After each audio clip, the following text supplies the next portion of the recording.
খুনই করা হয়েছে যুগলকে। বৈদ্যবাটিতে যুগলের রহস্য মৃত্যুর কিনারা করে এমনটাই জানিয়েছে পুলিশ। ইতিমধ্যেই এই ঘটনায় গ্রেফতার করা হয়েছে দুজনকে। বৃহস্পতিবার ভোররাতে হুগলির বৈদ্যবাটিতে রহস্যজনক মৃত্যু হয় যুগলের। মৃতদের নাম মনীষ ভাদুরী এবং অপর্ণা মাঝি। পুলিশ সূত্রে জানা গিয়েছে, অপর্ণার ছোট বোন রিম্পার সঙ্গে একটি পানশালায় আলাপ হয় হাওড়া চামড়াইলের বাসিন্দা গাড়ির চালক অর্জুন পাসওয়ানের। রিম্পার স্বামীকে ছেড়ে অর্জুনের সঙ্গে ঘনিষ্ঠ হয়।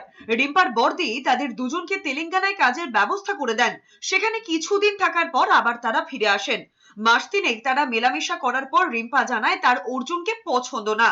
এরপরই রিম্পার দিদি অপর্ণা অর্জুনকে তার বোনের সঙ্গে মেলামেশা করতে বারণ করে। নাছোড়বান্দা অর্জুন বারণ শোনেনি। অপর্ণার বাড়িতে সে তাদের হুমকি দিয়ে যায়। এরপরই বদলা নিতেই সম্ভবত খুনের পরিকল্পনা করে অর্জুন।